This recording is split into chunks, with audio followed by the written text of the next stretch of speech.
Hello everybody and welcome back. Tonight we pick up with Mike's Werewolf Journal and the date today is the 13th of the 5th, 17.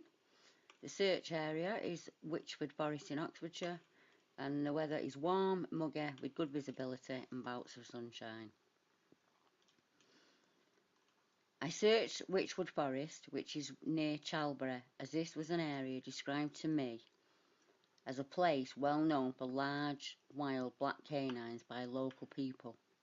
This area is also known as a campsite for tourists. I searched a small patch as I was new to the area.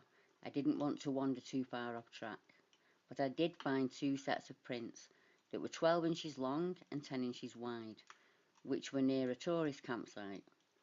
These prints were triangular in shape. The search time was 1400 hours to 1510 hours. I drove around the back of Witchwood Forest via Leafield, Chodlington and Chalbury, looking for signs of activity, which I would suspect needs a full day's investigation to really cover the whole of the area. Date 16th of the 5th, 17. Search area Nunny Green, zones 1 and 3. The weather was warm with a slight cloud cover with sunshine.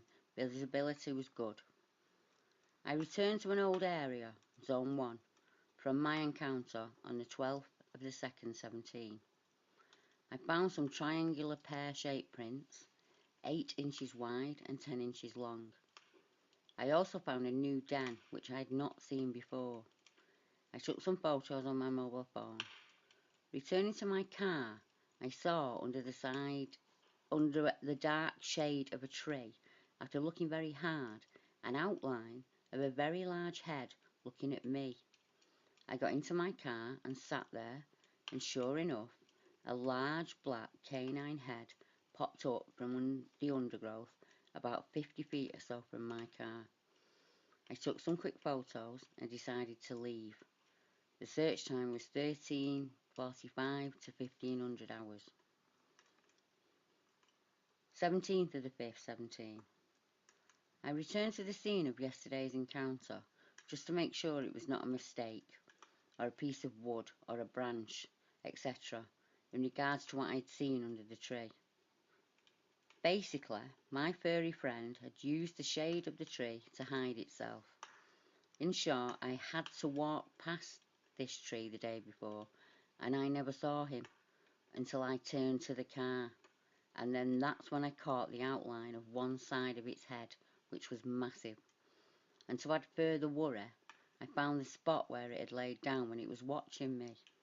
The body width from the impression left in the grass and undergrowth was about 5 feet across, and the length was about the length of my car, which is, by the way, is a 5-door Skoda Octavia. Search time on this day was 14:10 to 14:32 hours. The weather was cloudy but warm, with sporadic light rain showers.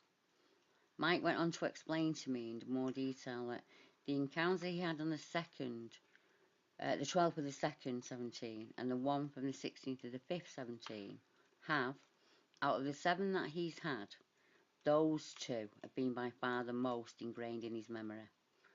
The one from the 12th of the 2nd left him absolutely scared witness due to the suddenness of it, and the one from the 16th of the 5th left him in awe simply because of its sheer size.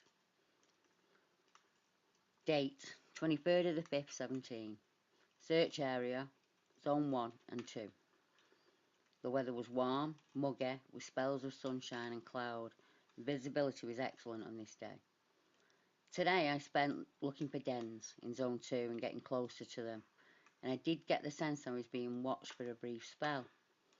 I did find a 20-inch long, 13-inch wide footprint, which I think must belong to the wild man.